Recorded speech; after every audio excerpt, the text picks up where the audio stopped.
every time I wake up, I immediately go on Twitter because I know Twitter always got the hot topics trending, controversial issues, social issues, whatever the case may be. I can always expect to find something trending. First thing I see that's number one trending on Twitter, Bhabie. I'm like, what's she do now? What's she do now? Because you know the black community loves to be victims. The black community loves to be in an uproar. So I go to check to see what she did. Not to my surprise, she's done what they call blackfishing. I don't see Bhabie, I just see what looks like a 22-year-old black woman. And I instantly started cracking the fuck up. I thought it was hilarious because you can guess the comments full of outrage, uproar, and emotional tirade. Man, let's get into it.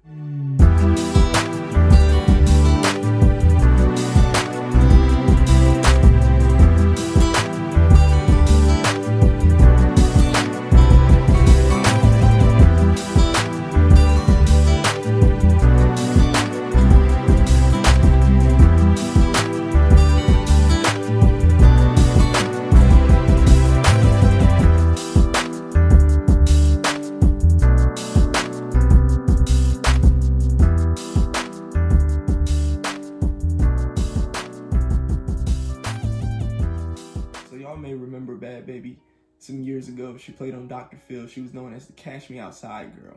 Well, she's been reported in multiple cases to be a white girl who's trying to be black. And she sent the black community in an uproar this morning with a picture that she posted, with a video that she posted of her looking like a full-blown black girl.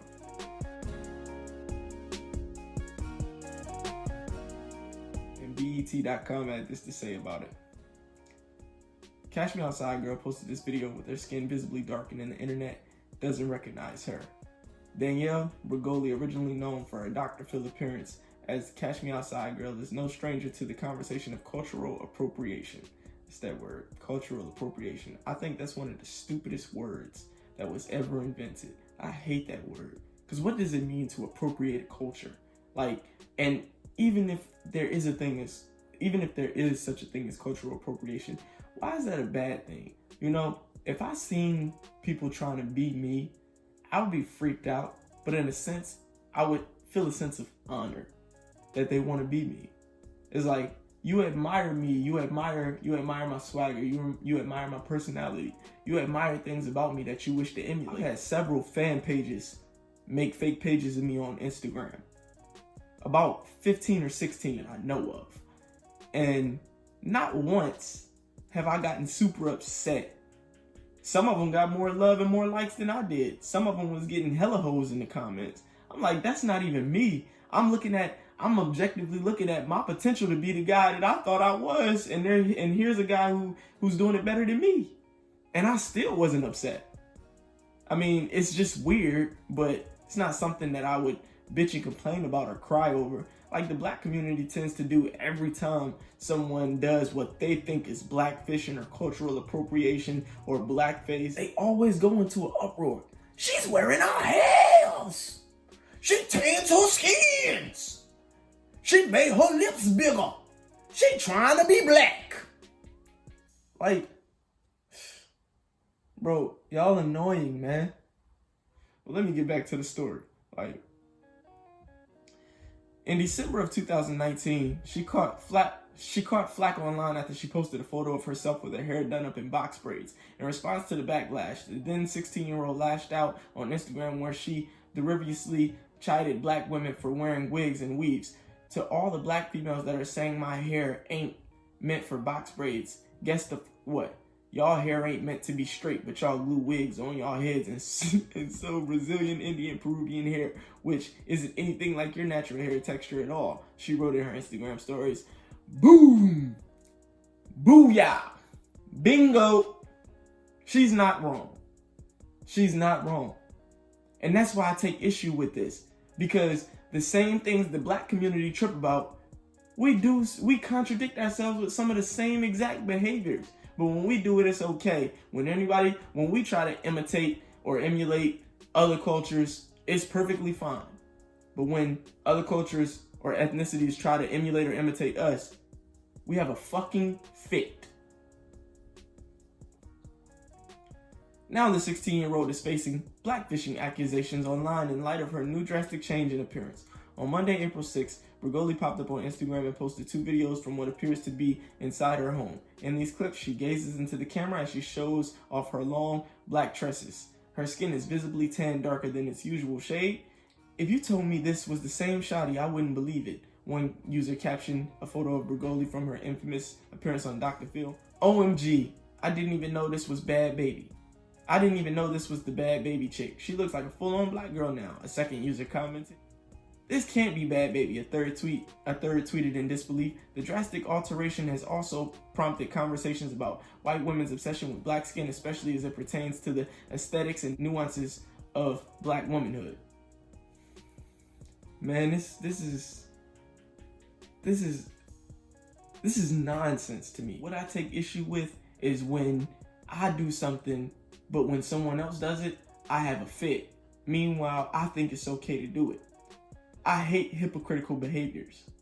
I hate hypocrites. Black people hate being judged on the basis of their skin color, yet every judgment black people make is on the basis of that person's skin color. We're hypocritical as fuck. Martin Luther King ain't died for this shit, man. We actively continue to be racist towards races outside of our own. Do black people not understand that the genetic variation within certain groups that we lump together as one race can be greater within that group than with outlying groups? If we understood that, I think our mentalities might change a little bit. You could be closer to a European genetically than you are to your best friend. We're all Homo sapiens. Races are not subspecies of humans. Asians look the way they look because of their geographical location. Africans look the way that they look because of their geographical location. And on top of that, Africa has the most genetic diversity in the world. You can go to Africa and see more genetic diversity than you can in America, in Asia, in Europe. You can see a spectrum of genetically diverse, an array of genetically diverse human beings with different observable characteristics and physical features. Yet they're all African. Ignorance is a bliss, and ignorance is what's running the community. The community is plagued in ignorance. We really act like blacks, whites, Asians, Latinos, Europeans, whatever. We act like we're all different types of human beings. We're not. We're all Homo sapiens sapiens with different phenotypic adaptations and variations that are a result of our geographical locations. So no, I don't give a shit about cultural appropriation. I don't care about her looking like a black girl. I'm not gonna lose no sleep over this girl looking black, acting black. I don't give a shit. And you got too much time on your hands if you sitting here tripping over a girl because she dyed her hair black and got a little tan. Y'all got too much time on y'all hands, man. Y'all some emotional ass people. She acting black. So what? Let her do what she want to do. Why do y'all care about what other people are doing? How does that harm you? How does that ruin your day? How does that obstruct your day? Y'all gotta grow up, man. Y'all gotta grow up. Y'all gotta become more intelligent. They just physical characteristics. Y'all be killing me, man. I wish I would be upset over a girl with some black hair and a tan because she white. And then I saw another tweet that said, someone compared her trying to be black to a trans. That ain't no comparison. Well, you're right, because being a trans is worse. The biological and genetic differences between a man and a woman are greater than the genetic differences between a white woman and a black woman. That's a larger transition. Black people and white supremacists. We treat race like it has a biological base. It does not. Y'all gotta understand the difference between a genotype and a phenotype, man. Genotype refers to the full genetic code of an individual. As humans, as Homo sapiens sapiens, we pretty much have all the same genotypes. Phenotype is the expression of that genotype. In other words, certain observable characteristics that other people can see, such as skin color, hair texture, things of that nature. The variations in eye color, hair texture, skin color, we call those alleles. Yes. And what happens is there are different alleles that are responsible for different hair colors, different eye colors, things of that nature. We express these alleles based on our adaptations to our environment. Humans are not like dog breed. I know a lot of y'all didn't like biology class because y'all struggled with words like heterozygous, homozygous, recessive, zygous dominant. But it was imperative to pay attention in that course because that course taught you a lot about the fact that human beings aren't all that different. You continue to treat each other as if we are all different subspecies of one another. And that's not the case. We are so indoctrinated with this idea of racial superiority. This idea that we are as different from one another as gorillas are from chimps, or Rottweilers are from pit bulls. The genetic variation between races are extremely trivial, yet the magnitude of the societal repercussions have been so detrimental. And it's just predicated on ignorance. It's gotta stop, man.